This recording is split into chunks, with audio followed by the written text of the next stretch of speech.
Hey everybody, Joseph Rothschild here, aka MBT, and today we're talking about competitive Yu-Gi-Oh! So if you want to play Yu-Gi-Oh! At anything resembling a bigger than local level, your options are either to use Master Duel or check out the paper product. For the former, competitive play opportunities are pretty well defined. For a long time, it was just the MCS. But these days, Konami has rolled out not only a legitimate pathway to Worlds through the Cup system, but also the Challenger Cups, which give a more tournament-style experience instead of just letting you endlessly grind a ladder. If you're interested in paper, however, you've got a lot more options.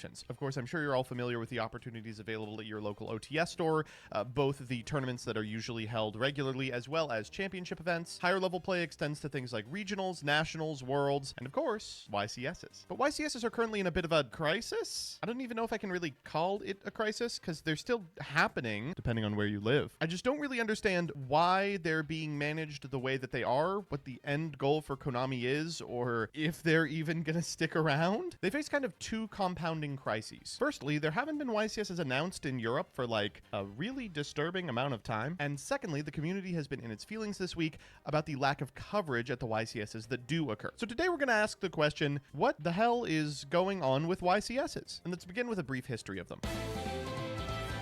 So pre-2010, when Upper Deck Entertainment had a significant amount of rights relative to Yu-Gi-Oh!, they ran these things called the Shonen Jump Championship Series events. At the time, these were like the big boys of competitive expertise, and a lot of the individuals that are powerhouses these days cut their teeth at those events. When all that legal nastiness occurred, Upper Deck lost the ability to host these events. And almost immediately with the closure of the Shonen Jump Championship events with what else but SJC Edison, YCS Washington debuted just a couple of months later, run by Konami. YCSs are run in every single TCG region, which includes, of course, the United States, Canada, Mexico, all of LATAM, and also Oceania, but Europe as well, in theory. As someone who's been to a number of these events, they are a ton of fun. Depending on the location, they can draw anywhere from about 300 to 3,000 competitors, and usually it ends up being something like a 9 to 13 round tournament held over the course of 2 days before a top cut depending on the size of the entry. Over the course of those 2 days, if you scrub out early, which I would never do, you can enter really cool side events like Giant Cards, Winamats, Time Wizard, Rivalry of Warlords, and above all, they're really great opportunities to just feel the community aspect of the game. One of the most important parts of playing Yu-Gi-Oh! Is being around Yu-Gi-Oh! Players, and it's so nice to share a space with individuals who, at minimum, have one thing in common with you for an entire weekend. I guess I'll ask the stupid question, which is, why do these exist at all? So now that we've talked about what a YCS is, let's talk about their justification. This next portion is complete hearsay, but every person that I've spoken to that's been even remotely involved in running these events has pretty much exactly this to say. YCSs cost a ton of money. It's a huge bureaucratic nightmare to run an event like this, and they almost never end up in the black. That's because outside of the minimal entry that you have to pay to enter a YCS, you basically got a captive audience in a big warehouse for an entire weekend not purchasing your product. They're playing with cards they already have. They don't need to buy new ones. And in order to host these events at all, you have to be able to pay an enormous judging staff, rental fees on the location, you've got to get food in there, you've got to get vendors in there, and often you have to get broadcasting in there as well. So if these events aren't really turning a profit, why are they being run? Well, firstly, it kind of justifies pay-per play. If there's not a robust tournament structure surrounding Yu-Gi-Oh!, why buy the cards? There's a comparative tournament scene in Master Duel. Playing with digital pieces of paper is just as good as playing with physical pieces of paper if there's no reason to go out and play against anyone else in person. I've seen this floated a lot as to the reason the YCSs exist in the first place, but it doesn't really ring true for me. From my perspective, if YCSs disappear tomorrow, there would already be a justification for paper play, and that is the rest of the tournament scene. You're still going to have locals, you're still going to have OTS champs. There's even like a progression to doing well in these events. You test at your locals so you can go to your regionals in your area. You do. Yo, I'm just eating. I came late today because some bozos fucking spend like time was cold and they keep playing. We were like, guys, we want to go home. And they're like, no, we're nearly done, and it's fucking Snake Eyes versus like some weird Horus Bestial meme.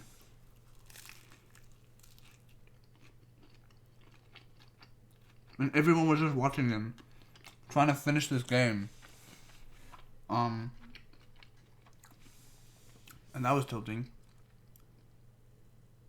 But yeah. Other than that, I think I performed really well. I learned some new things from my mate, who's way better than me at Yu-Gi-Oh! No, the Stole Guy's a bit of a soy. I played Voiceless Voice today. I think I did alright. I didn't do too well, but I did alright. First round was against Tenpai and I lost. Tenpai Dragons. Going second deck. And I seem to brick against this guy all the time.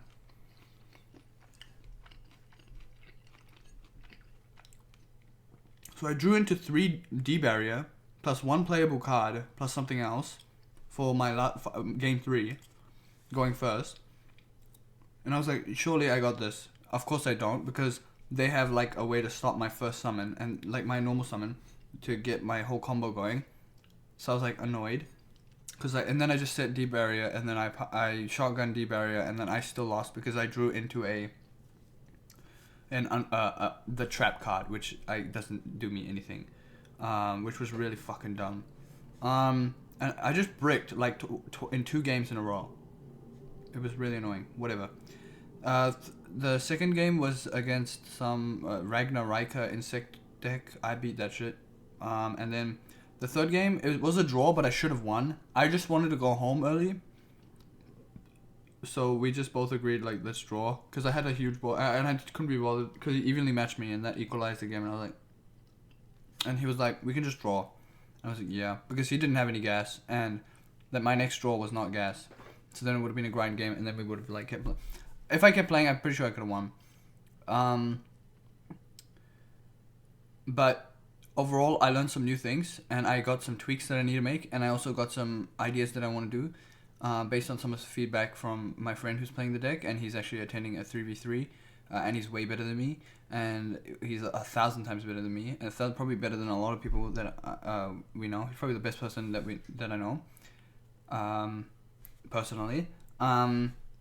And he was like the North Island champ, so he knows what he's doing. I think he knows what he's doing. And I was just talking to him. I was like, listen, man, I'm running it like this. I don't know if it works. I think I'm doing okay, but what are your thoughts? And then he showed me his deck, and he was like, you're safe to go above 40. And I'm like, are you sure? Like, I'm a 40 butt hurt. And he's like, you can go up to 45 and then play 2 talents, 2 talents plus 2 prosperity, and then run 1 of something else.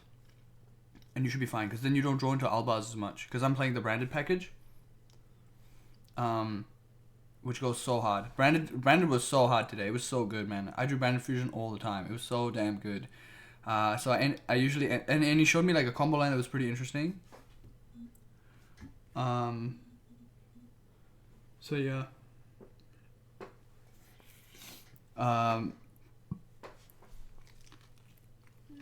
Yeah. Anyways.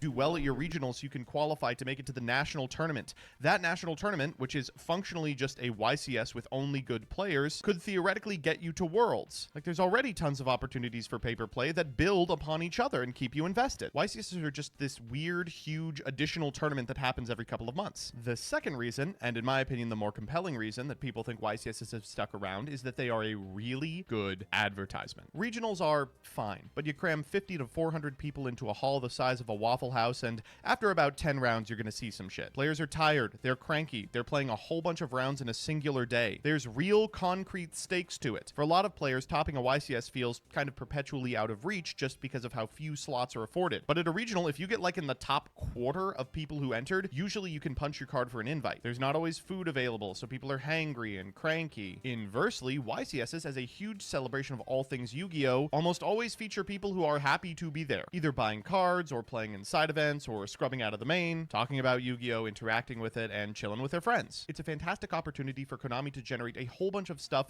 that will eventually go in an ad for the product. Look at all these people hanging out and enjoying Yu-Gi-Oh! Together. Look at all these top players competing against each other. Check out how the new cards have impacted the metagame and what people are doing with them. You're permitted to take a huge loss on these events because essentially you're just paying for a huge ad. But if that's the justification for a YCS, why isn't there coverage of many of them? This discussion has been brewing over the last couple of weeks, and it's kind of reached a boiling point just because of what happened at the most recent YCS in Rio. Christian Urena, now the duelist with the most YCS tops of any other, was returning to his 3rd consecutive YCS after winning the previous 2 back-to-back. That shit, like, never happens, by the way. I think one other person has ever done it, and it's exactly Billy Brake. But Christian was looking to do the unthinkable and go back-to-back-to-back, a feat that had never been accomplished. Looking to prevent him from doing so were some of the greatest Yu-Gi-Oh! Players of all time that had also made made the trip. Some from the area, but many on flights hoping to test their mettle against the best of the best. This was also the first YCS that Legacy of Destruction was legal, a proving grounds for one of the scariest decks in modern memory, Tenpai Dragon, as well as an extremely powerful engine in Melodious. Like 5 or 6 Yu-Gi-Oh plot lines were all converging around this one event, and the weekend of Rio, we all just sort of had to refresh a Lampy post on Twitter. There was no broadcasting there, which is pretty typical for Latin American YCSs. There was no paper reporting, which is frustrating. Coverage on the webpage was just 10 consecutive rounds of standings and then the winner post. This is part of a pattern in YCS coverage in recent years. Tons of events, even the ones that are hosted in the United States, don't have broadcasting attached to them. Occasionally that's for logistical reasons. Like some locations have a state law that prevents broadcasting except by individuals with like union accreditation, and Konami has an in-house team that they port between states and occasionally countries that isn't unionized because they're freelancers or ICs. And if a YCS isn't in the United States, they don't really want to fly out individuals to do written coverage of those events. But like, why? They're already taking a loss on these events. If the purpose is to be an ad, what use is the ad if no one sees what's happening? I just expected that they would start with the broadcast elements and work backwards from there, building the event around the ability to generate footage. When this was brought up on Twitter, a lot of people started saying things like, well, attendance is still high. And yeah, that's true. But I don't think this is a case of Konami seeing what they can get away with. I think the explicit purpose of these events is to do something they're just not doing for some reason. Whatever's irking North American duelists about the lack of coverage, of course, pales in comparison to what's going on in EU territories, which is nothing. There's been no YCSs for months, no announcement of upcoming YCSs for the new season. They're just kind of without an understanding of what's going on relative to competitive organized play. This all culminated in the announcements for upcoming YCSs in the post-national season, one of which hasn't even been decided on yet. YCSs are a unique and exciting part of the Yu-Gi-Oh experience. They're one of the last things in this godforsaken world that we can all get together and do in person as one group of people with a shared interest. But recently, I just don't know what's going on with them. I think their purpose as a justification for paper play is filled in elsewhere, and their purpose as an advertisement is severely diminished by the fact that we are getting no coverage, and we don't know if any are ever going to be held in the EU ever again. I would hate to see something as interesting and engaging as competitive Yu-Gi-Oh and the stories it creates take a back seat to the whims of a bunch of board members. And I hope that we get coverage soon and Joshua Schmidt gets another couple of wins under his belt, I guess. That's it. See ya. Yo, anyways, I'm still here. I'm gonna wash my hands and shit. But did you see my post on Discord? I'm keen to get some feedback on it. I posted on Discord. I'd love to know what you think. Yeah. Get back to me. I'll be right back. Give me a second. I just have to go wash my hands.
should I do a small deck profile or whatever? Not deck profile, but should I show you kind of the things that I was doing and the stuff that I learned and the stuff that I'm gonna change? Do you want to know? Do you care? I can do that. And also, basically, I was thinking on days like this one here, maybe not today, but days like today where I come home late and I have like a short period of stream time, I could, instead of like streaming like hardcore like gaming stuff, we could like wind down and instead of doing that, maybe like spend 2 hours or an hour and a half or something like that, and I just studying, like just it doesn't need to, like it'll probably be just personal development, and I'm just studying. It's more like me studying like literally live, and if people are interested in the topic that I'm studying, then I can talk about it so that I can flesh out the stuff in my brain. I don't know. It's just an idea that I thought of to instill like a habit in my mind. Yeah, it's something that I wanted to do to instill this habit in my mind just so that I can keep going. I started doing it today. Well, I started doing it yesterday. Remember, I started reading. And then I decided like I should probably take notes when I'm reading, especially for stuff like this type of work that I'm doing. So I started taking notes and I put the page numbers into like rough, so these are like rough notes, and then these rough notes I will then go over these rough notes again on my own, like at a later time, and then these will be instilled into small, like, it's like a dictionary but for me kind of vibes. It basically like just helps me learn and take notes while I'm learning something new. In this case, I'm not really learning something new. I'm learning something that already I should know. So I'm just like reestablishing those connections in my brain when it comes to this type of work. So far it's been great. It's been good. I'm doing my best to like understand. I'm like read a passage of text, and if I think it's relevant, then I read it, and then I do it. I try to explain it in my own words. So I get like a quote or something that represents that passage of text or something similar, and then I try to explain it in my own words. That's how I'm kind of learning. I'm reading, and I'm trying to teach myself by talking about it. And if I hesitate or if I don't really know, then I go back and I just have a read again, and then see if I understand it. Usually it's more about understanding it rather than memorizing it. It's more about that. I'd rather not passive learn. I'd rather like actively learn, and I think actively learning is like reading and going away, seeing if you can recall the information in a unique way where you're not regurgitating information. You're simply like exhuming the information from your brain based on what you know and you understand, putting it in your own words basically. And so far I've been doing okay. It's a slow process, but I think the slower the process, the more I understand, which is nice. And it's just backing me up for the interview as well, because it's an AI position. So hopefully it's reestablishing my mind again to that, the mindset. Anyways, I'll show everybody what I was playing today. I don't know if anyone's still here, but I'll show you guys what I did today, and we'll see what's up. Tomorrow is an OTS championship and a 3v3 event at another place. I can't go sadly because I have to do some other stuff in the morning. So I'm not gonna go sadly, but still I'll show you what I'm going to change, what I'm gonna add, etc, etc. So I did get some feedback.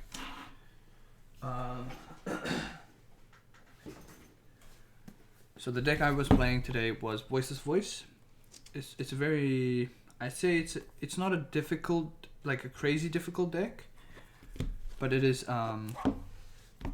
it's one of the best it's one of the better decks in the format or whatever, just because it's at full power. It's got all of its cards it needs. It's got some extra stuff. It's got some good interactions. It's just a good deck. It's just a decent deck. It feels like the branded of the format. If branded was still a thing. I'll show you the camera. 1 second. So let's see, full cam. There you go. So just to clarify, this is the list. My list is 40 cards straight. My ratios are slightly odd, but I will explain them. Yeah, so I'll explain the ratios. Yeah, I'll explain the ratios when the cards come out. So I was rushing back home, so the cards are all upside down.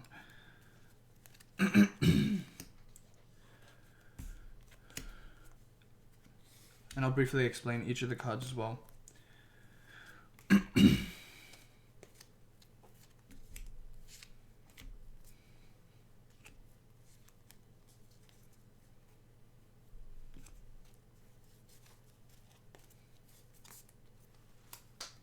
I need to get new sleeves. These sleeves are kind of old.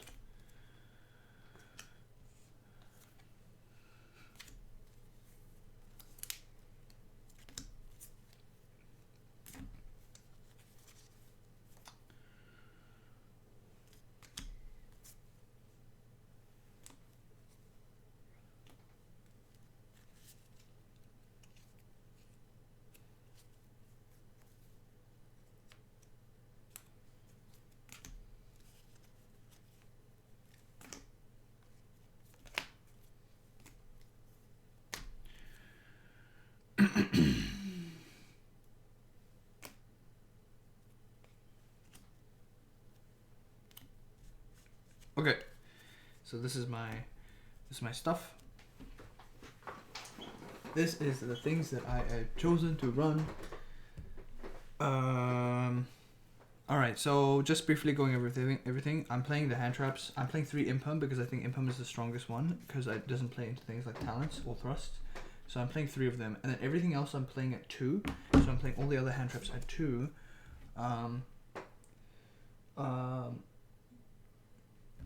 So here you can see I've got 3 Impums,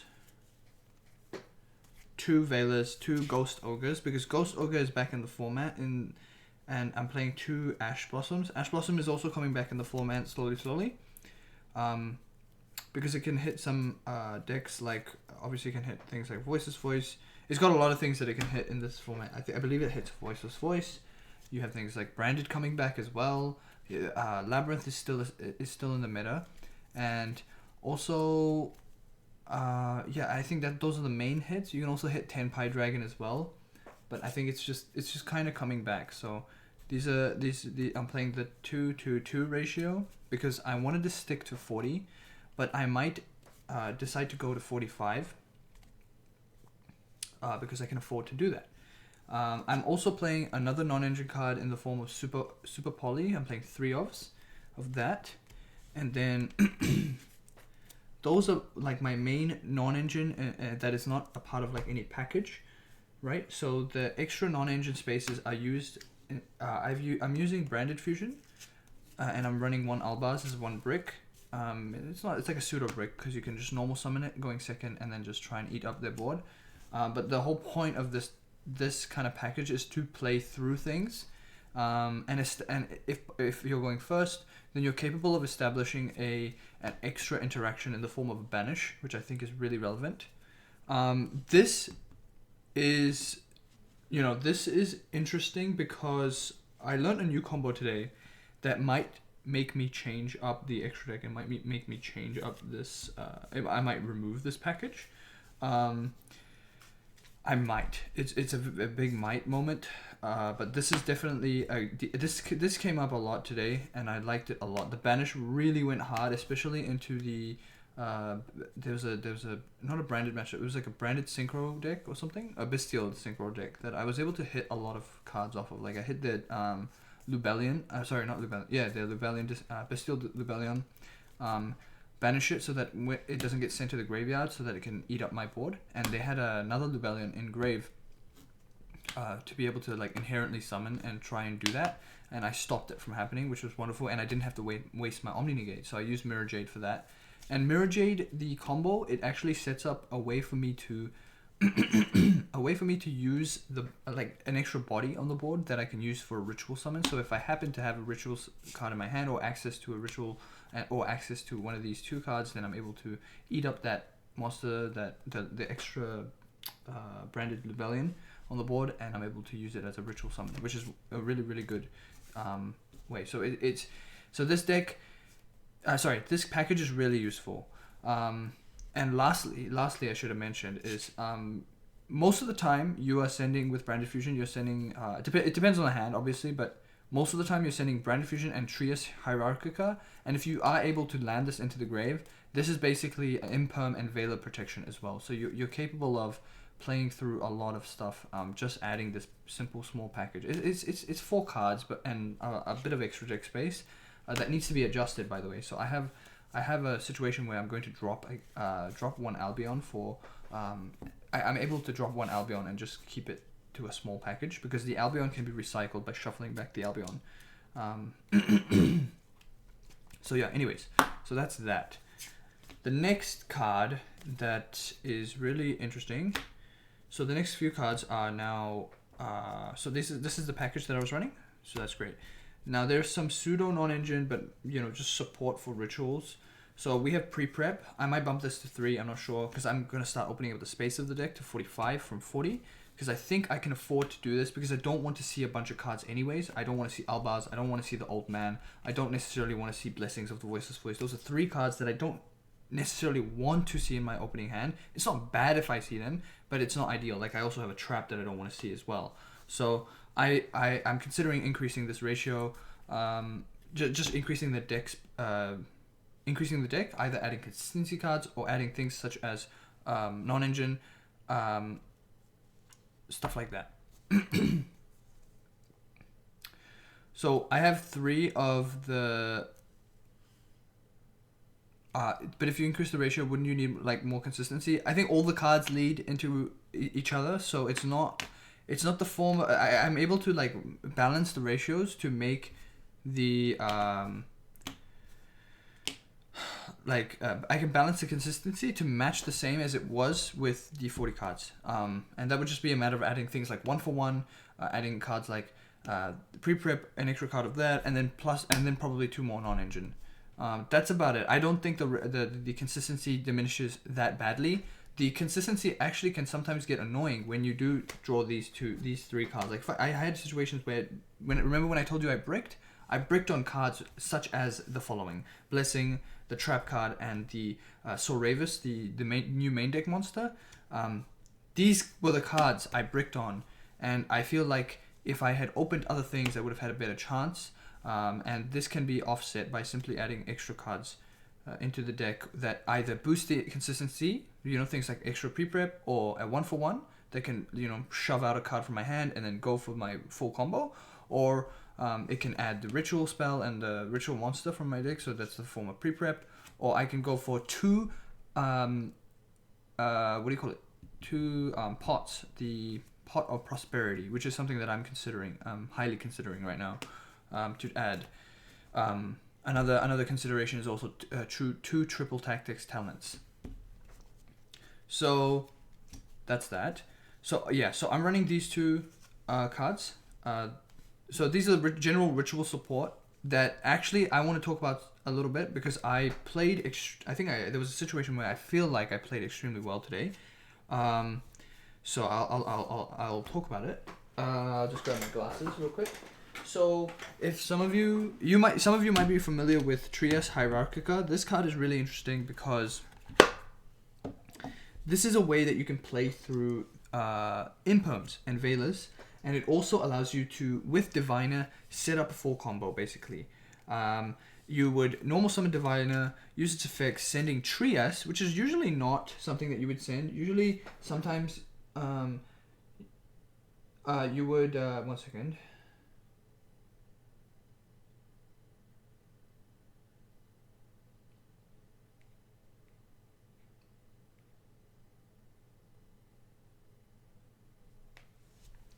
So, okay. So you would normal summon this and then send Trias Hierarchic card. Usually in a lot of ritual decks, you will send Herald of the Arclight from the extra deck to add a ritual card, a ritual monster or rituals. I think it's ritual. It adds any monster. You can add a. You can add one ritual monster or ritual spell from your deck in your to your hand. Yeah, so that's usually what you do with Diviner, and then from there you can go into things like Baron Defiller because you're sending a level 4, that becomes a level 6, and then you just have hopefully you would have another card, and then go from there. You can go into Baron, things like that. This deck, I don't do that in this deck, and particularly what I'm doing is I'm sending Trias because Trias acts as not only a way for me, the opponent to, I can dodge impulse and things like that, but in this case where you're sending it off of Herald, you actually use the effect to send Herald off of the board, and because Herald was tributed, you can special summon a fairy monster from your deck, I believe. I think it's level 2 or lower fairy monster from your deck, hand or deck, except itself. So, and that's where low comes into play. So Diviner is almost like a must-have card. So you summon low, and low comes onto the board. Low effect would then pop off, and that's full combo right there. So that's really cool. So this is basically an extra copy of low. With obviously Trias helping you there. And if you open things such as, so there are situations where you can open the things such as a ritual spell plus a ritual monster, and maybe you don't want to send Trias in this case. There could be cases where you don't, and you can send instead of Trias, you can send another, you can send the level 4 and it becomes a level 6, and usually the 6s are the levels of these ritual monsters, so you can actually ritual summon, tribute, and then go from there and go into low and things like that. So it's really, everything kind of just works somehow cohesively, which is really good, and you have like really nuanced interactions between like hand traps that you can play around. There is a combo line that can play around Bestials. There are combo, depending on your hand, you can play around Bestials really well. You can set up on, an IP and an SP Banish during your opponent's turn with an Omni Negate, with 2 pops, with targeting protection, with capability of going into Soravis onto the board. Like, it snowballs. And depending on how you play, you can adjust. So, or depending on how your opponent plays, you can adjust, and depending on what you think they have, etc., etc., etc. Generally, this deck also doesn't play into Nibiru very, all the time. It really doesn't play into Nibiru. There are combos that do play into Nibiru. If I play Branded Fusion, then obviously I'm walking into Nibiru. Luckily today I didn't walk into it. But yes. So that's the little just general support for ritual monsters in the form of these 2, 4, 6 cards. And yeah, the next cards I'll talk about are I believe it's the cards themselves, the voiceless voice cards, as well as the ritual cards that I'll be running. But first I'll go over some of which. So we have a ritual spell here, so this is pretty neat. It's a ritual spell. It reads as follows. It says this card can be used to ritual summon any light ritual monster, full stop. You must also tribute light monsters from your hand or field whose total levels equal or exceed the level of the ritual monster. If a face-up light ritual monster you control leaves the field by an opponent's card effect, you can banish this card from your graveyard, special summon one Soravis, the Ancient Ascended Saphira, Queen of Dragons, or Skull Guardian, Protector of the Voiceless Voice, from your hand or deck, ignoring its summoning conditions. You can only use this effect or prayers of the Voiceless Voice once per turn. So this card is not only a ritual spell, but it's capable of protecting your existing ritual cards. So if they are able to get rid of it, then if a face-up light ritual monster you control leaves the field by an opponent's card effect, you can use this, banish the card, special summon one from deck. Basically, you can summon Soravis or Skull Guardian, and the Skull Guardian comes onto the board, and you essentially put back everything online, which is cool. It's cool. It's interesting.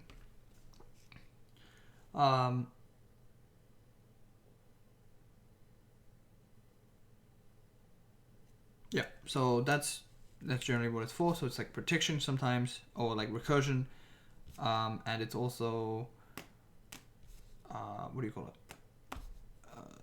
It's also a ritual spell. It's just a ritual spell. I don't know what to say. It's searchable, obviously, through a lot of cards.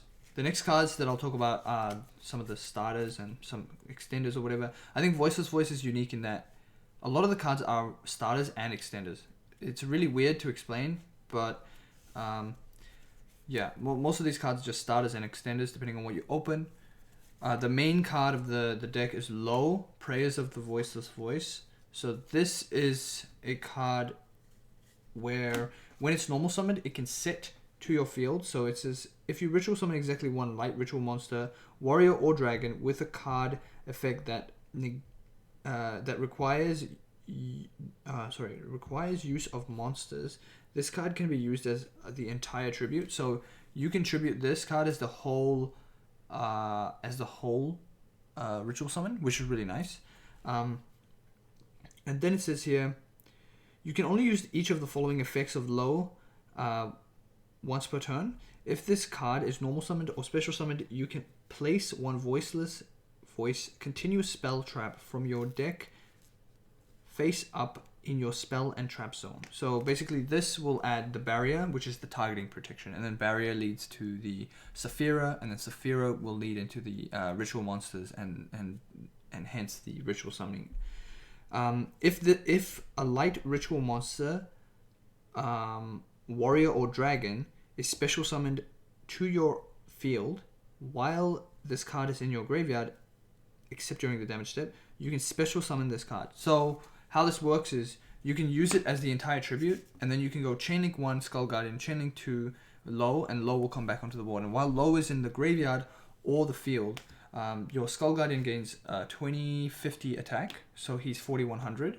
And then on top of that, this while Low is on the field, it becomes an Omni Negate, which is flippin' fire. It's so fire. It's like one of the few decks that now can play Omni Negates. Can put up an Omni Negate, which is cool. So that's Low. She's a really important part of the deck. Getting her out in rotation is really important. Saphira is the second kind of like main deck monster that is really, really broken.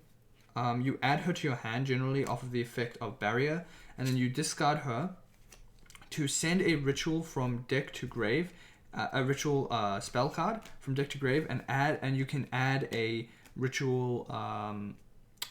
You can add a ritual light ritual monster, dragon or warrior from your deck to your hand, which is pretty cool.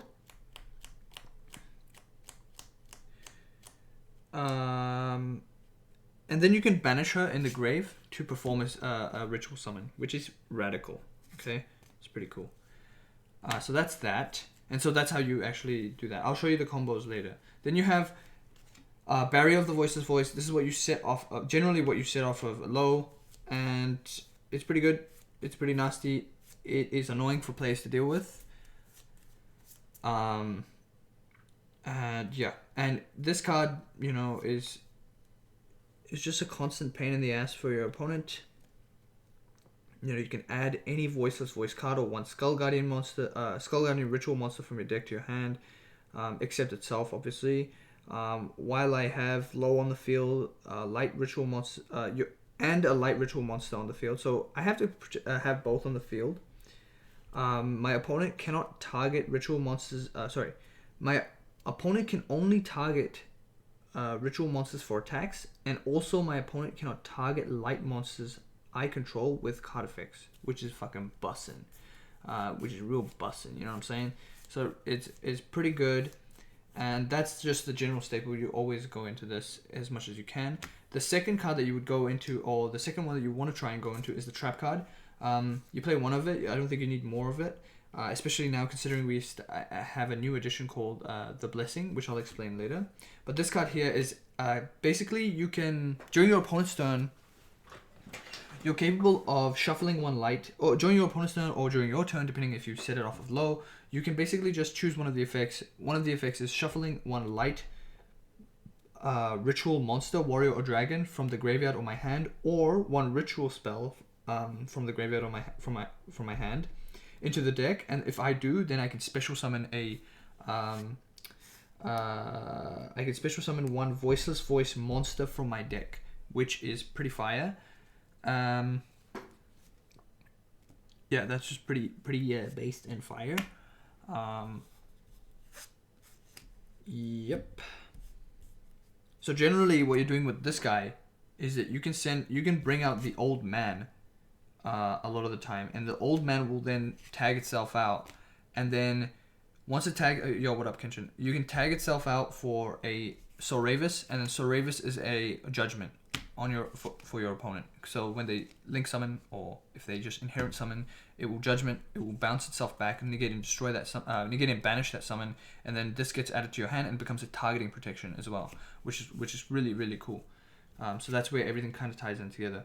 The old man is really underrated. I think if you can manage this card really well, I think that is the difference between being a really strong player and a very weak player. Unfortunately, I'm a very weak player, but I am still learning, so I'm okay with that.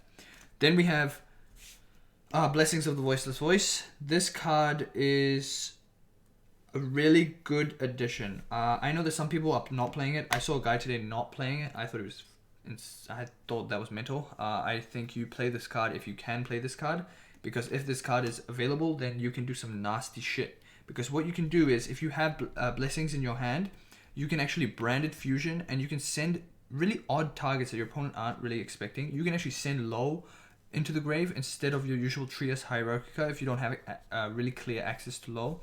And what that does is, because Blessing can add from Banished and the Graveyard, Voiceless Voice cards back to your hand, including like things like the Ritual Spell, things like the I believe the Skull Guardian, because it says it's a Voiceless Voice card, and then we have things like, you know, anything that mentions Voiceless Voice you can just add back from your graveyard to your hand. It says here, you target one of your Voiceless Voice cards that is banished or in your graveyard, except Blessing of the Voiceless Voice. Mind you, this does not add back Soravis of this one here, because this is called Soravis the Ancient and Ascended. This is nothing related to, it doesn't have like Voiceless Voice in the name, so it doesn't count. And so you can add those cards back to add it to your hand.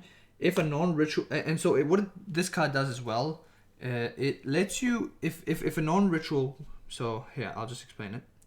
I'll just read it. So, here we go. I need to read this shit, man.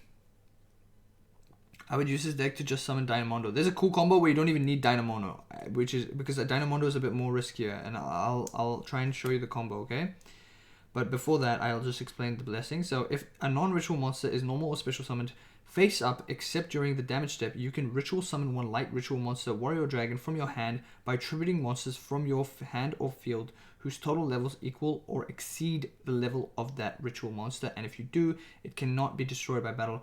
You can only use each effect of the Blessing of the Voiceless Voice once per turn. So it is a fucking fire card. And yeah, I like Dynamondo as well. I think it's really sick. It's one of the cool cards. It's like a board breaker, and it's also like a way for you to get like every single variation of the spells and continuous spells and traps in the form of low. I really like Dynamondo. So that's the main deck. Oh, and rounding up the main deck, we have 2 Soravis. I believe in 2 Soravis because I like seeing this card in my hand. I also like having enough rituals in my deck. If I do have the old man on the field and I have one of these in my hand and I have one of these in the deck, it actually just feels just so much better. I don't have access to the unfortunately I don't have access to which deck? I don't have access to the Pendulum Graph Dragon. I don't have the card, sadly. If I did have the card, I would play it in tandem with the Synchro Monster, because that would have helped me beat Tenpai Dragon on the spot. But sadly, I am a poor and I can't find anyone with the card. So that's okay. Then we have Skull Guardian.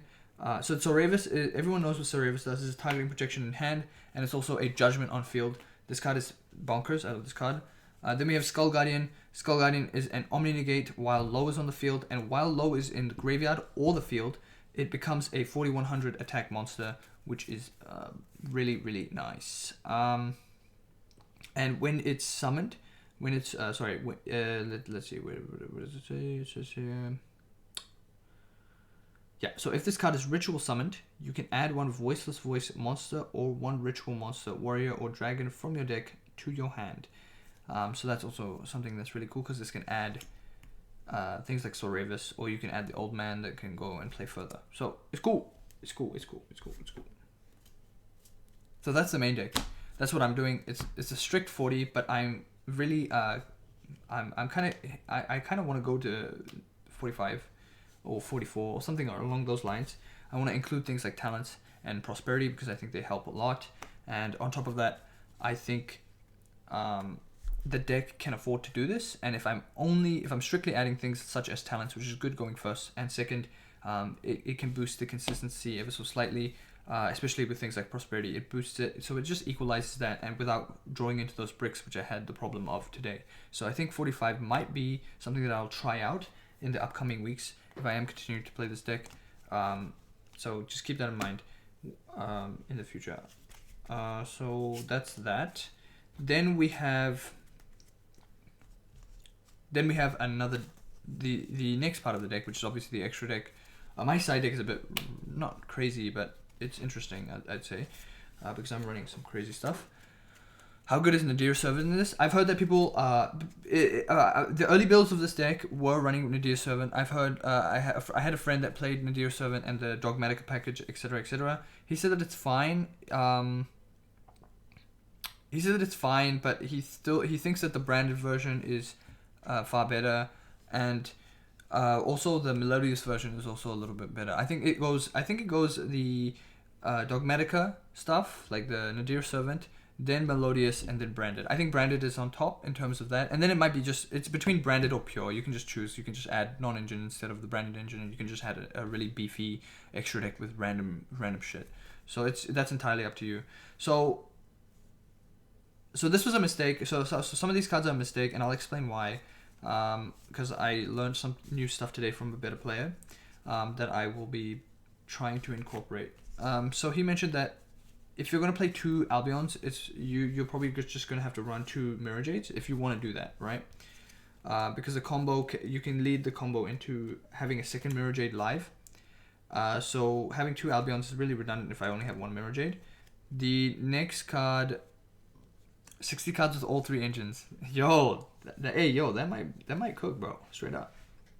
No, but I don't know. Anyway, so this card is probably going to be IP Masquerena. Because I don't play IP, but I want to explain why it's going to be IP, because I learned something new today that might actually go pretty hard. And it might actually consider me cutting the branded engine and going for a full pure version. And probably changing these 3 cards to something else. So this really worked insanely well today. It really just going second. This entire thing was fucking busted. If this card is removed from the board, it just threatens the whole board for free. And I'm chilling. You know what I mean? Because I know I'm not dead the next turn if they are able to get rid of it. So that's wonderful. This card is probably going to change to IP, but this was another Albion, because I was going from Branded Fusion, Albion, banishing itself, and going straight into Mirror Jade sometimes. This is so that I don't get a minus on my, I don't have to discard a card and go minus in that regard. But yes, anyway, so that's the branded package I was running. I was running Chaos Angel. It didn't come up for me today, but it's okay. I don't have the cards, so I'm running proxies instead. I just labeled them as Chaos Angel. I have SP Little Knight. It came up once today, which was cool. Once or twice, the SP Little Knight. It's pretty good.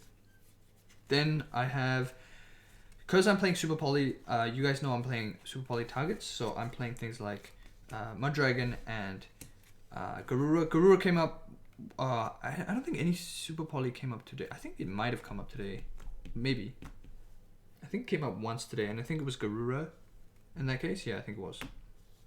The next card was actually, this card here is really nice. Because this card, if your opponent decides to get rid of the barrier, and they do happen to have like cards that are relevant for Muddragon, you can summon S-Poly side. No, Super Poly is in the main. I run Super Poly in the main, and it works. I've been doing really good yesterday with it. I was able to break a full board. There was like a random hero deck. I broke their DPE and their what do you call it? The guy that shifts everything. What's it called? Dark Law. I did it twice. It was pretty nasty.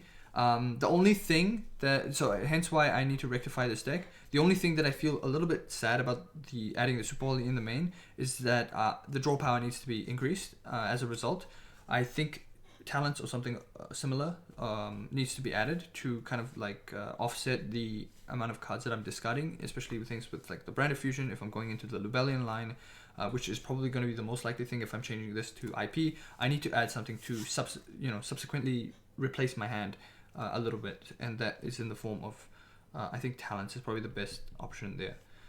Anyways, yeah, Super Poly's in the main, and it works for me. For me, it works. I might consider putting them in the side in terms of the actual Super Poly, the 3 of the spells, and replacing it with something else. But this is just stuff that I'm thinking about.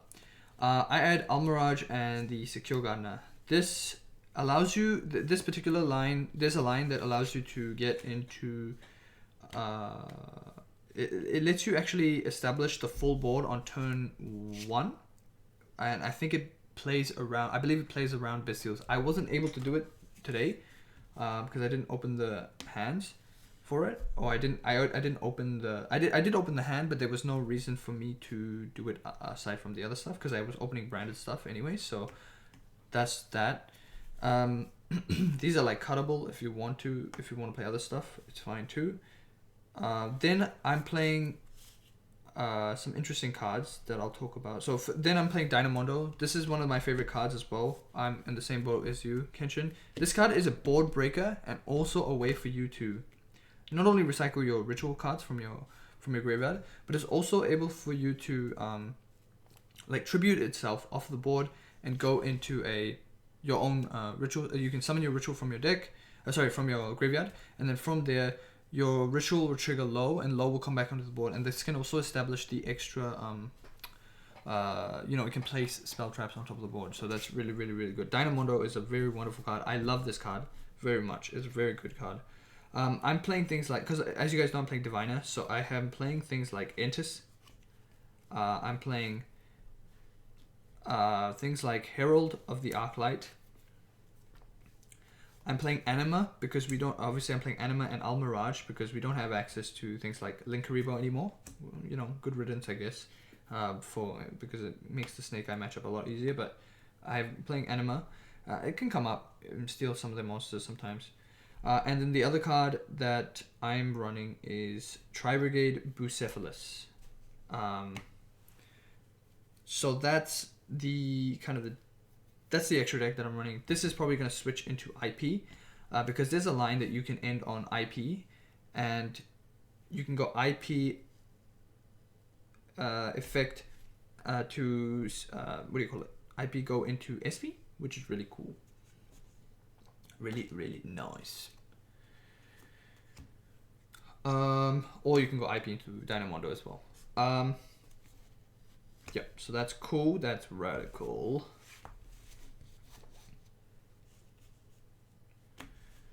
So that's the extra deck. I'll talk about the side deck a little bit now, and then I'll show you some. I'll try and remember the combo line that I was taught today from somebody that allows me to go into IP and the banish and all that stuff. And there's really interesting stuff that you can do. I'm playing 3 DD Crow on the side. This just is a coverage matchup because of my locals. So this can deal with things like Labyrinth.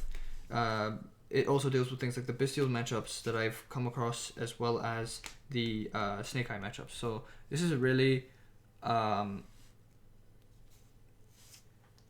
this is like how it is. This card is definitely changeable if I wanted to. I think I'm considering leaning towards like Bestials, like playing one Magnum and 2 Druids or something similar like this. I'm leaning towards that now that I'm seeing a lot of darks and lights, and when I hit the IP in my opponent's Snake Eye graveyard, it really it pivots their deck quite a bit, and they have a hard time kind of recovering from it. Not necessarily recovering from it, but they have a hard time kind of just making it a more established board if they're playing that version of the deck. The other cards that I ran were obviously Dimensional Barrier. This card came up, and it came up pretty well. It came up across all day. Some cards that I'm considering cutting is Duster. It's good. It's a really good card.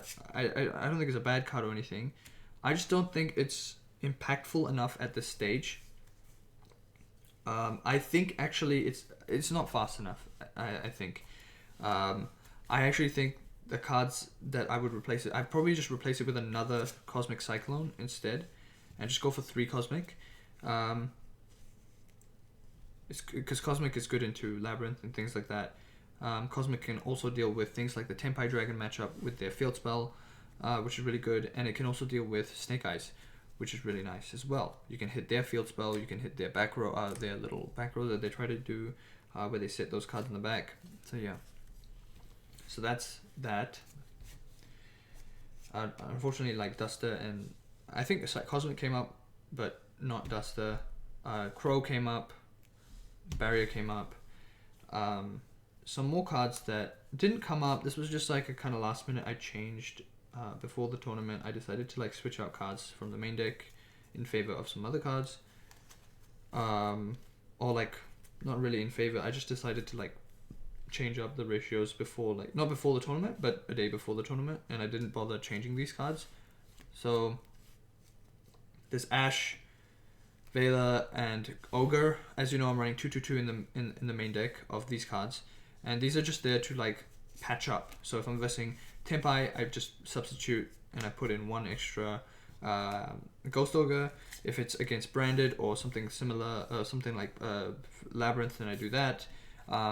These cards are definitely cuttable. I think I would cut them on second thought.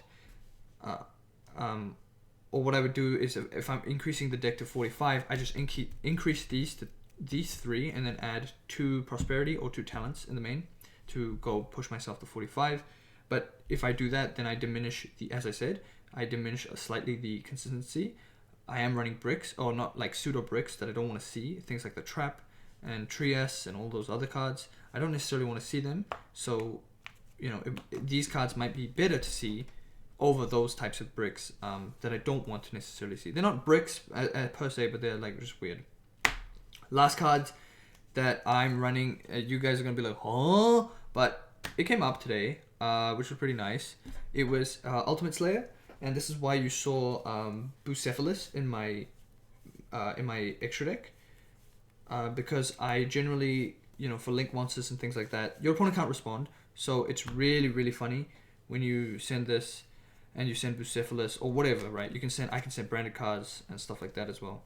So, like my philosophy now for like board breaking in this format is try to play things that is not respondable. So you can see that I'm running Super Poly in the main. These are not respondable cards. Like this one here is not respondable. This one here is not respondable.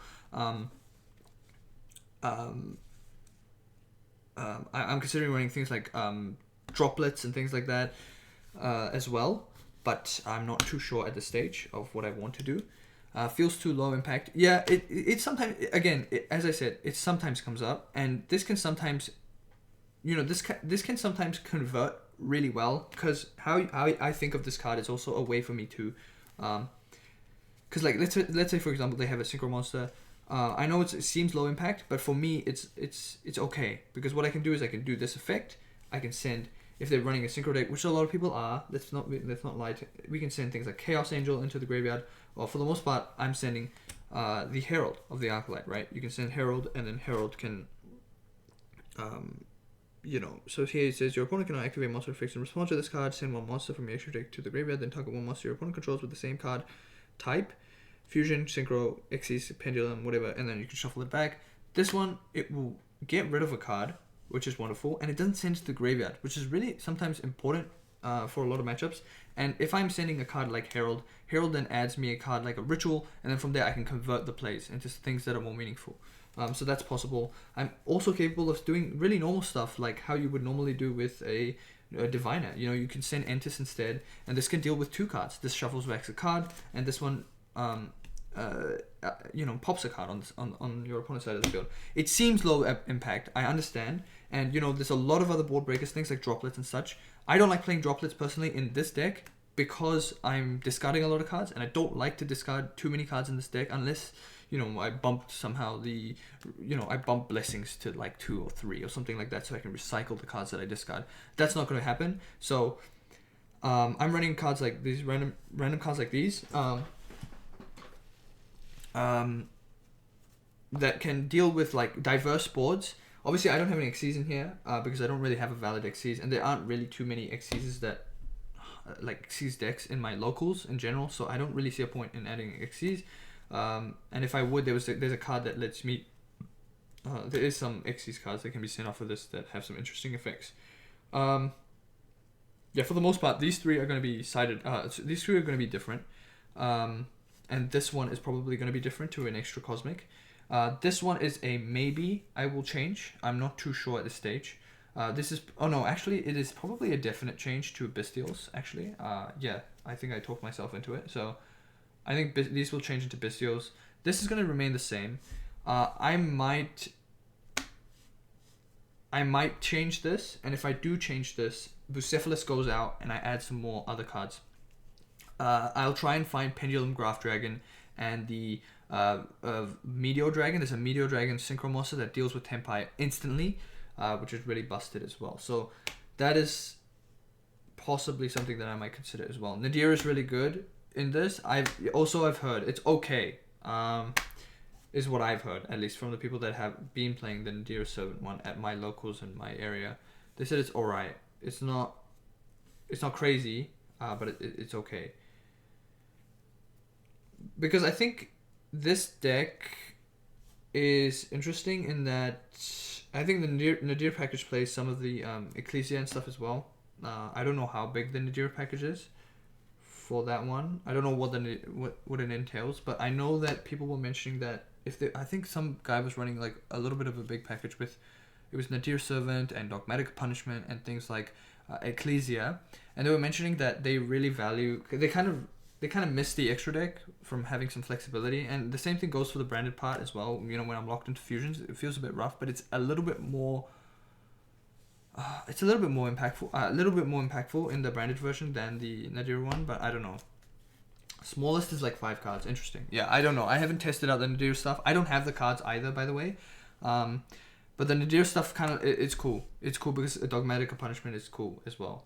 And you can just fill up your extra deck with a bunch of that stuff and just start like popping cards and doing some crazy shit.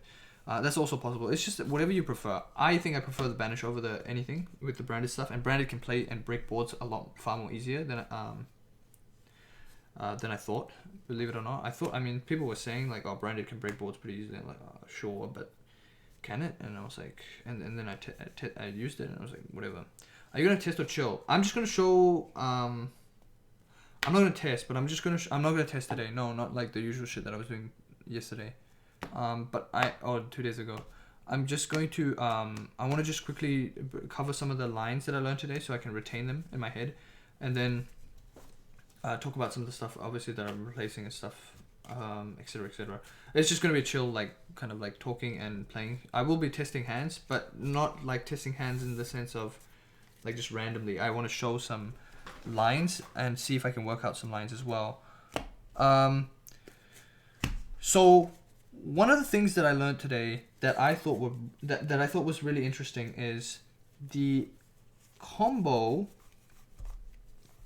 regarding like the general combo with my, I'm trying to remember what it was. So I don't remember if it was a combo or whatever, but I remember it was this. I think it was just this, and I don't know if it was if anything was required, but I'm just gonna like go here, effect, bring barrier. I want to get to the position, so barrier's here. Barrier's effect adds a Saphira, and so you bring a Saphira from deck to hand. So in this case you add Saphira, and then Saphira's effect will go and discard itself to dump the ritual spell. So this one here into the grave, and then you add a ritual monster. In this case, you would add Skull Guardian. If you didn't have Skull Guardian, then you add the other one. And then what you do is you go effect the Saphira, you tribute this. Then you go Chain Link 1, Chain Link 2, bring this out, use the effect of this. This one will then add an interesting card called the... I think it's called I think it's a trap card. So where is it?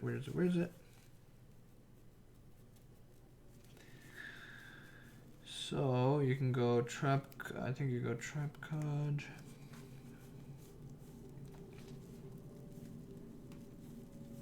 There it is. So you go trap card. I believe it's a trap card here. Oh yeah, it does depend on what you have in hand actually. So it does depend. It depends on what you have in hand. Oh no, it doesn't. No, it does not. I lied. and then you just set this, and then you link these off, I think, and you can go into. I'm trying to think of what he explained. I'm just trying to remember it right now. But you can go. Let's say for example, I have an IP. Okay, I'm just gonna pretend that this. Which card is an IP? This Albion is an IP. Okay, so we have IP here. Then you can go. During your opponent's turn, you can go. Activate this. You put this here. Effect to summon a voiceless voice card from deck, monster from deck, and then because you shuffle this back rather. You don't banish it. Sorry, shuffle it back into the deck, and then you go into a voiceless voice card, i.e. the old man, the old brother. So you go old man here. And then when your opponent activates anything or does anything, you use the effect of this. This guy comes back to your hand because you have to respond to it. So you chain. This one comes back to my hand. Then you can use the effect to summon a Soravis from deck. So then you go chain link. Then you go chain link 1. And then you go bing. Effect. Oh, maybe it wasn't that actually. Hold up. Was it old man? I don't remember. Hold up. Man, was this wrong? Did I do this incorrect? Let me think.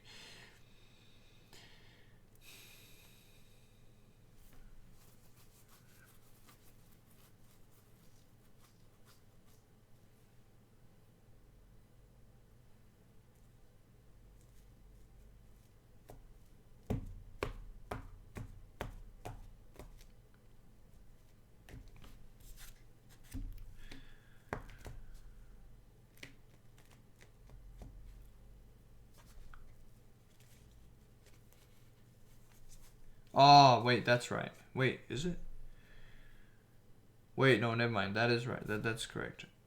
It's... Hold on.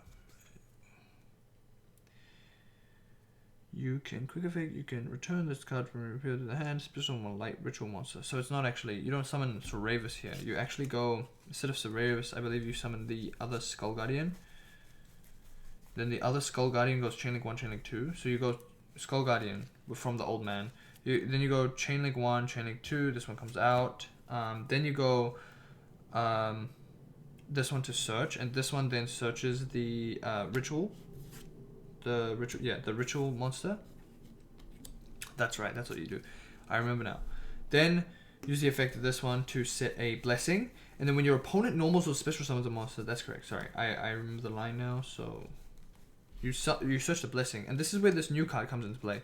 So now you've got everything in rotation. Obviously, you've used this effect already to establish this board, but you at the cost of adding an extra banish or a shuffle back into the deck, in the form of Dynamondo and SP Little Knight. So you have a targeting protection here. You've got targeting protection in general for your light monsters. On top of that, you have a card that allows you to ritual summon during your opponent's turn when they normal or special or non-ritual monster. So you can go. When your opponent does something, then you can go, because you have the old man in hand as well, you can probably just get rid of that from hand rather than sending it low if you haven't used the Omni Negate already. So keep that in mind. So you can go, when your opponent does something, then you go ritual summon, and then you can target one of your voice cards that is banished with where does it say you can ritual summon whatever dragon monster from your hand by attributing monsters from your hand or field to total levels exceed the level of that ritual monster. So you can go effect, and then this one you can get rid of this from hand if you want to. Go into this. Now you've got the Soravis as a judgment during your opponent's turn, and then this one will come back to hand when it judgments or something. Then let's say you negate something, and then from here you can go IP. You can do IP. IP can just use whatever. You can probably just use low because. Wait, actually, let me think. While you control low, the praise of the and the ritual. Yeah, so it doesn't matter. So you just send low. This one goes away into this one, and then this one can go either into SP or it can go into a it can go SP or it can go into a Dynamondo. These are two options that you can try. But yeah, you've got lots of in this case you've got a lot of layered interactions, which is pretty interesting. It's not necessarily all flat out onto the board. It's very like 3D in that the interactions happen sequentially in different moments.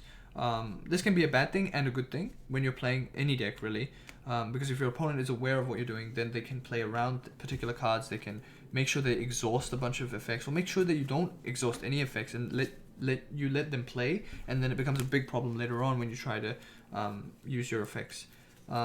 So you just have to conversely think about what you want to do. Alternatively, I wanted to show you the branded line. So there's branded stuff that you can do that's pretty funny. Let's see. So the cards I need are probably this. Then you go, obviously Albaz Ascending, Branded Fusion. All right, so, and a 1 low, I think, or any access to low, it doesn't really matter. Let's say you have access to low at some point. You've got Branded Fusion in hand plus a low, and then let's say you got nothing else. You got 5 other blanks or whatever, right? So what's crazy is you can do this stuff. So I like to lead. If I draw Branded Fusion, I tend to lead with it, unless otherwise, like unless it really is a different type of board. So let's say I'll go Branded Fusion. Now when you're doing this card, you have to be aware that you are locked. You can't just fucking do whatever you want. So you send a light and a dark in the form of Albaz and Trias. Now Trias is really interesting. It is a protection, which is really cool. Then you banish this and this. You discard a blank card for Libellion when you go into Libellion. So Libellion comes back, boom. Effect of Libellion, discard a card. In this case, let's just discard a blank card. So we'll just discard another Skull Guardian, let's just say, for example, whatever. It's a blank card. And then you can go into a shuffle back a Albaz back into the deck, and you can go Albion back into the deck, and this one goes into a Mirror Jade. Nice. You've just ended on a Mirror Jade. You've just started on Mirror Jade and this. Obviously, it's not the most Nibiru friendly card. Nibiru friendly combo or whatever. Then what you do is you can go normal summon low. And because you've because Branded Fusion has helped you now not only establish a banish, it's established a way to ritual summon because it's a light, and you can ritual summon using a ritual spell if you wish to. It's also able to it's got banish, ritual fodder plus playing around imperm and Veiler. So you use the effect. If they Veiler or imperm you chain. So you go chain link 1, they go chain link 2, you go chain link 3, you tribute this off the board. Now it dodges that. This comes back onto the board. Use the effect of that one, and that one will set the barrier onto the field, and then you just basically combo off from there, and this is full combo. So you basically go let's see, where's my barrier?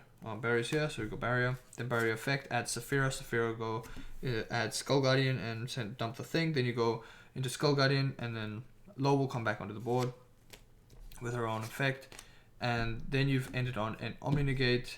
You've got an extra Trias that can convert, by the way, with the low if you want to. You can convert the Trias and the low into a... Oh, no, you can't actually do that. I was going to say you can go into Chaos Angel, but you're locked into Fusion, so you can't do that. So you can probably get away with just tributing this off the board and then just going... instead of Trias, you can just get rid of this, and this one goes into low, this one goes into Skull Guardian. So this is the end board, basically. The Skull Guardian effect adds a trap. And then you just kind of end on this. So you go trap here, and then that's it. That's your board. This is an Omni Negate. It's targeting protection. Obviously, you got a pop here, and also, mind you, you've got the ritual spell. You got the ritual spell that you can bounce back into the deck to summon a Soravis onto the field. Soravis will then use its effect, bounce itself back, summon the ritual Soravis, and then now you've got a judgment on the board, which is also wonderful. So you can choose to pop, or you can choose to have a judgment on the board, which is nice. You got a banish. It's really wonderful. You got kind of insurance if this does leave the field. Obviously, if you know, if they attempt to shuffle it back, it's a different story. But generally, you have it's very difficult for you to remove this card. Once it's removed, you've got kind of a guaranteed kind of like, unless they're able to kill you, there's no way for your opponent to kind of recover from that unless they really don't establish a board. And in which case, you are generally able to recover from that because you have things such as access to blessings and such that you can try and do as well. So that's one of the so that was what I played today. I think it played really well. I just think I need to get better at it. And kind of, I think it's more of understanding the opponent's deck again. I really had some odd matchups today. Obviously, I had Tempai as one of the matchups that were annoying that I played into. I bricked. I really could. I don't know. I did brick. Not sure if I could have played better. I bricked into 3 D barriers, and then I didn't draw into any playable other cards. And by that point, I only had like 1,000 life points left because they can still attack with the other cards. It was just really frustrating. And because of the field spell on the board, it's really weird, the ruling. Did you know that? That basically what you can do is, what happens is, if you D barrier and they already have the field spell during the main phase, actually everything is unaffected. Like your the synchro monsters or whatever, if I change to a synchro monster, it's unaffected by the activated effect, so it's actually fine. I think my best bet was to shotgun that, so that he can't even go into the synchro itself. So I think that was just one misplay that I did. Best bet is to probably just shotgun against that deck rather than kind of waiting, because the field spell really was fucking with me, and I couldn't ask the judge until it had happened. Otherwise, it's called a leading question, and they can't actually answer the question. Obviously, I didn't know this knowledge, and I learnt it on the day. So, yeah, mid-range is all about knowledge, yeah, for sure. It's all about knowledge, so hopefully I'll get better at the matchups, and I'll understand them all. Right now, Snake Eye, I wouldn't say I'm really good at it, or really understand, to perfection in terms of I can play the deck basically, but I think I'm able to beat it. I think I can recognize the lines that it's doing to be able to beat it with my deck, so I'm not too shabby on that one. I think I need to revisit some other decks. I think I need to revisit the mirror match as well, what to hit, what to add, what to do, what to put them off, things like that. I think that's what I need to learn too. Yeah. Oh, I forgot to mention. There's a cool interaction that I did today. Believe it or not, I used the trap to shuffle back my field, because I had a Soravis in hand. So I shuffled back my ritual spell back, and I summoned another low onto the board. Low effect, I got the blessing back onto the board. So now my Soravis from hand was capable of summoning and becoming a judgment, which is wonderful. But the reason why I did that was because during my opponent's turn, I can actually use this effect during the main phase. During my opponent's main phase, I can use the quick effect of this to tribute 2 of my lows on the board. Let's say I've exhausted my Omni Negate. Maybe I don't need it anymore. I use the effect, tribute 2 lows, and because I tribute 2+ monsters, I'm capable of popping a card on the board, which is wonderful. And it came up today, and I was able to clear some back row with it, which is really nice. Because by that point, I was already at advantage, a lot of advantage. I had a big hand. I was kind of ready to pop off, and I thought maybe I should clear some of the back row while I'm at it, and I did it. And it was really interesting interaction, because there's 2 fairies on the board. You can get rid of them, and then you can summon the Trias onto the board, and then Trias will pop a card on the field, which is nice. That is my little rundown of the deck. It plays well. I enjoyed this deck a lot. As you said, mid-range is knowledge based, but mid-range is also fun. I'm enjoying the mid-range aspect of this deck a lot. The recursion, thanks to Blessing, is a very, very needed card. I don't think it's very, very needed, but I think it's very welcome, I would say. It's a very welcome card, and I think I enjoy it a lot overall. So yeah, that's my little... I hope that was interesting. I hope you enjoyed that. I hope everything was kind of, pretty good. There again, I am gonna switch some cards out and do some tweaks, but overall that was my thoughts. The deck feels nice to play for sure. If you know, and it definitely feels like it rewards the players that know what the fuck they're doing for sure. Because when I was doing well, it was like, oh, because I'm actually reacting to things that I can see that are about to happen, And again, that is matchup knowledge. You just know what's going to happen. So against Bastiles, I had a really easy time because I knew what was coming. The Bastille matchup with the Lubellians and all that stuff, I was able to get rid of some cards off the board before they started synchro summoning and things like that. So it was really good. It was really good. When you know what the fuck's going on, it feels damn good to do. And this deck might seem like really simple, and it is. It's not too difficult, but there are some nuanced lines to it which are really nice. But the benefit of playing a deck like this that doesn't have really expansive lines like something like Snake Eyes does is that I don't even think if Snake Eyes is that expensive. It just takes a lot of practice and knowledge, I guess. But what I'm trying to get at is that it's not exhaustive to play over like a long period of time. I didn't feel tired over the whole night trying to like fucking understand my lines or trying to dodge things, or it was all my brain powers was more focused on what my opponent is trying to do, because I know what my interactions are. I need to just time my interactions to their interactions and have a blast. That was what my focus was, and it worked right. Obviously some matchups I didn't have the best time. It's things that I had no idea what was going on, but again, that comes with time and just practice. So yeah, that's my little rundown. Hope that was not too rambly, but I hope it was useful for anyone that's interested in this deck. Yep.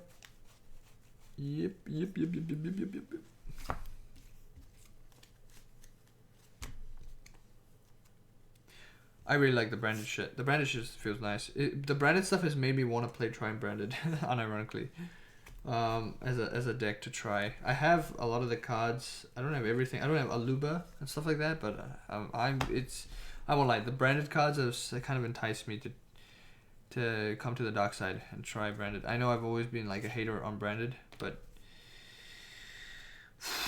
it is enticing me ever so slightly. There are some expensive cards though. Like if I want to play like no, I want to try branded. Try as in I want to give it a try, not try brigade branded. Relax. Is that a deck? No, it isn't. Didn't that deck did with Verche? Wait, was it a thing?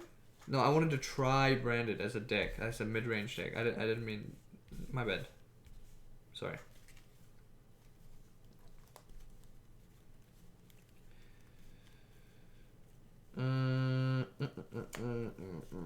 Yeah. What are your thoughts on Voiceless Voice, my friend? Branded is cool. Yeah, Branded is. I'm a hater. But I get it. I saw somebody play Branded today. He came second, which was fucking fire. He had like a full max rarity Branded.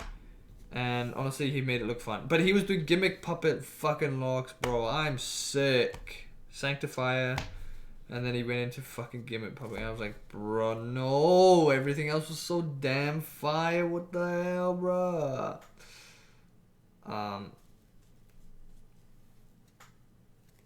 But yeah, no.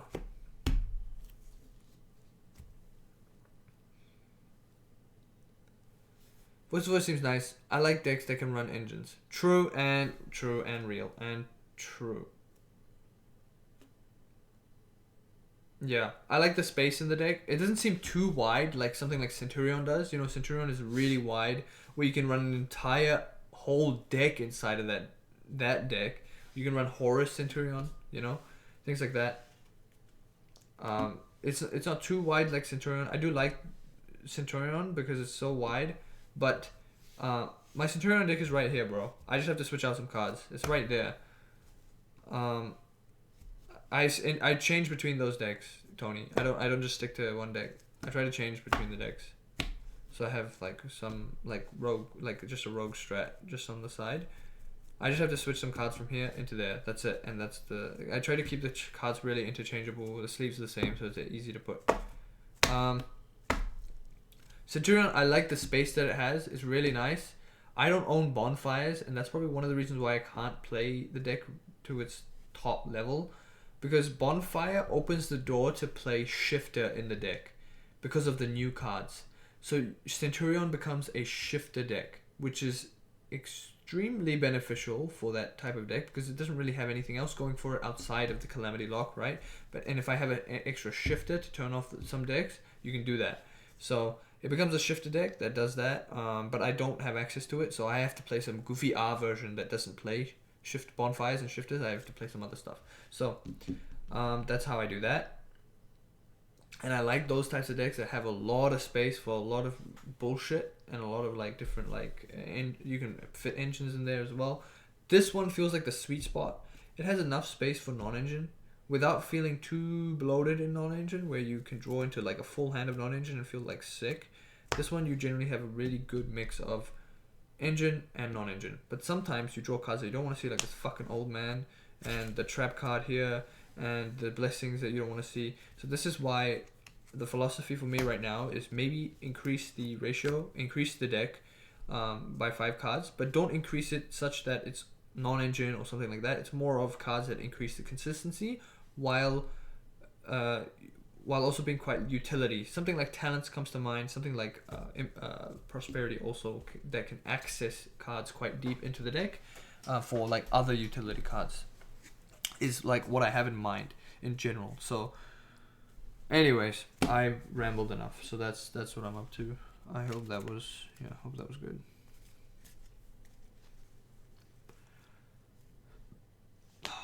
So I need to make sure that I need to put a mental reminder that I need to change some cards in here. This one goes to IP, and then that's about it. So that's the only card that was changed.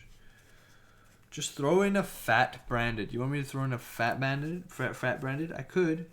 Dude, I was thinking of playing Kashtira with this as an engine, but I don't know if it works. Because Kashtira doesn't require a special summon. It doesn't require a normal summon that much. Like, if I just run, like, the Kashtira stuff without the normal summon part, I could probably play. But I'm not sure. And Kashtira is a good ritual material to get off the board. And if I have Birth on the board, then I can reset that body. And now it's like an extra banish, extra deck removal. I don't know. It doesn't have any particular synergy. No, it doesn't have any particular synergy. I think the only card that is worth adding is Fenrir, by the way. The only card, Fenrir, that's it. That's all you would add, I think, if you were going to play it as a non-engine piece. But I was just thinking, I was just trying to cook in my head, because remember, this deck doesn't really care about the extra deck as much as you think. It does have its moments, as I said, with the IP into things like SP or things like, Dynamondo and stuff, but, whatever. I like the idea you put on general chat. Okay, perfect. Thanks, Tony. No, it's not unrelated. I asked you, Tony, at the beginning of the stream, what you thought. I don't know if you were there, though. But yeah, no. Yeah, thanks.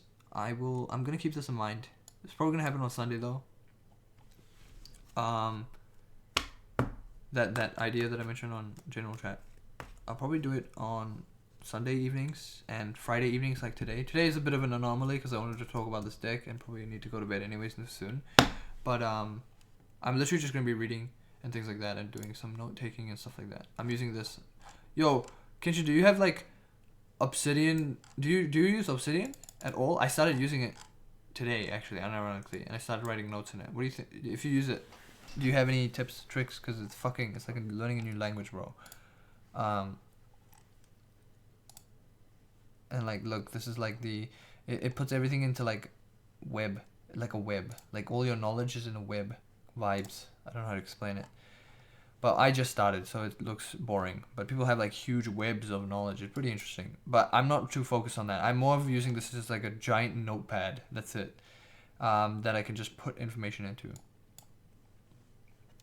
Be even cooler if you could explain the concepts. Yeah, that's probably going to be the idea. Tony, I'm not just going to leave you guys hanging in stream. I'm probably going to read a lot of this shit out loud, because that's how I kind of learn sometimes, is like reading it out loud and hearing myself say the words, and I read the shit over and over again if I don't understand it. It's pretty lame when you say that out loud, when you do that, but sometimes you need to say things over and over again to understand it perfectly, and that's what I do often. And then I try to like explain it in my own words, or try to break down the things for myself, because a lot of the times I don't understand it. Yeah, I use this. I started using this Obsidian. Do you see this? It breaks it down into webs. Yeah, teaching other people is the best way to learn. I'm well aware. That's why I'm like considering doing that. It's kind of like OneNote. Yeah, exactly. Yeah, it's kind of like OneNote. Yeah. So I'm just like reading shit like this. So in books, I just put this here, and then I put the page number. I put a quote if I need to, and then I put the whole quote, and then I try to explain it in my own words. These are all my own words, and I try to understand it. These are like the messy version of the notes, and then these notes will extend into like a dictionary that I will put, and this will go into like main knowledge, and that's where like, this is just like a general template that I kind of am following. This is what I did today, though. I did all of this today. I just spent like 30 minutes doing it, to be honest. Nothing crazy. I'm reading this book.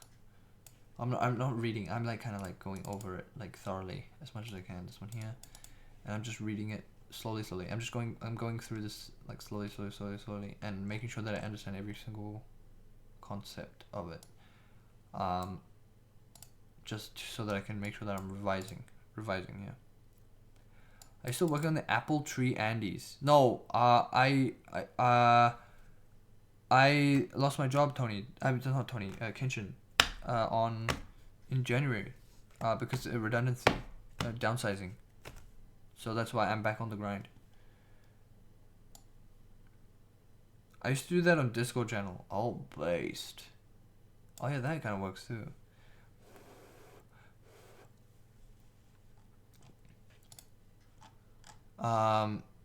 Yeah, it's in January ending. I got fucked, but that's why I'm kind of like back on the grind, trying to do stuff, and trying to revise and make sure that I'm ready for like any interviews and stuff. I got an interview on Wednesday, which is cool. But yeah, not a lot of apples on those trees, eh? Yeah, no, it's not that. It's because like it's a startup company, and startup companies tend to be quite volatile. So you kind of expect your job not to have a lot of job security in general. That's just how startups are. You just have to expect that type of stuff. So it is what it is. But I got decent experience, probably a year and 2 months working there, or like a year and 2 months working there. So now it's time for me to, unfortunately, I have to find a new job, which I'm currently struggling with at this stage, but it's all good. And that's why I'm kind of revising and making sure that I understand all my concepts really well, even if it means starting from the beginning, which I'm doing right now, going through every single thing again. Because it's been a while, right, since university. It's been a while since I've sat down and actually studied like hard. So that's why I'm trying to do at least like 30 minutes a day of reading, and then probably note taking along that reading. So like total an hour a day, just making sure that I'm staying on top of things, and then doing other projects and things like that, so that I can keep my portfolio up to standard. That's the goal. That's what I'm doing.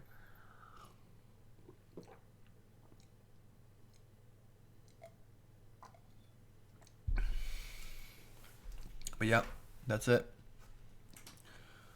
So yeah, today I went back. I decided like yesterday I did 30 minutes of reading, right? Or 30 minutes, or just like I'm slowly doing like small reading sections. I started yesterday, did 30 minutes reading, and then I felt like, can I recall this information, or am I able to explain what these concepts are? I should be able to explain them fairly smoothly. And I realized like, no, I can't. I keep rambling, or I keep like mismatching things and definitions and such, and it feels really awkward. I'm like, damn, I should know this shit. It's not that I should know this shit. It's because like I'm not comfortable. So I need to get comfortable with it, and I took the initiative to start taking these notes and making sure that I break everything down, no matter how trivial it may seem. That's what I'm doing. Anyways, this will probably start on Sunday, so we'll start doing this type of thing on Sunday. I think Sunday I will sit down. I'll just do something. I'll just do what I normally do, like off stream where I'm studying, and I will just talk. But generally, I will look at chat not frequently, but just a little bit, just when people ask questions and such, and I'll try to answer. If I can't answer, then it means I probably don't know it, and if I don't know it, then I look it up or whatever, and I figure it out myself. But I will generally be talking out loud a lot. Like when I read, I will probably talk out loud, or if I'm thinking and reading, then I'll probably just read silently. It won't be a very entertaining stream. But again, this is probably gonna be Sundays and Fridays, like today when I have a short stream, and Sundays when I have a short stream. It won't last more than 2 hours probably, and I'll just keep things like like fixed, and it will just have a habit. It will just keep having a habit, and if people tend to start to enjoy it, then maybe we'll increase it. Maybe we'll do it on another normal day, like for the whole stream, which is really interesting if people tend to like it. But I don't think people will like it. It will be a bit like not overwhelming, or in terms of like the knowledge, the stuff that I'm trying to learn. It's more like kind of just boring. You know what I mean? It's just boring, hard. Like it's just boring. It's just boring. Like, who the fuck is sitting here watching somebody else learning, unless obviously you're getting taught something, or if you're randomly interested in it. Sometimes it feels boring for people to watch that shit, so I don't expect people to do it. It's just more of a self-habit thing. That's all I want it to be. So it's just for me to hold myself to it, making sure I keep doing it. So that's that. Anyways, I've been yapping and I've been good at yapping recently. I'll be honest. I've been yapping hard. And I need to go to bed. So, I'm looking pretty fresh. Yo, am I really? Wait, on a real note? Am I really? Thanks, man. I'm getting a haircut on Monday. I look like there's a hole in my head, bro. I'm getting a haircut on Monday because I got an interview on Wednesday. So, I'm getting a haircut. I need to sort out my shirt and tie and things like that. And dress attire for that interview. And obviously I am going to be studying for the interview, so making sure that I know everything. So based in chat, like, have a wonderful evening. Thank you for coming. I appreciate it. Okay, thank you Kenshin for coming. I appreciate it. Have a good night. Thanks Tony. Have a good night too. I'll see you guys on Sunday evening if you're down to watch me read a book and write some notes and talk about shit. Okay, bye bye. Stay safe. Good night.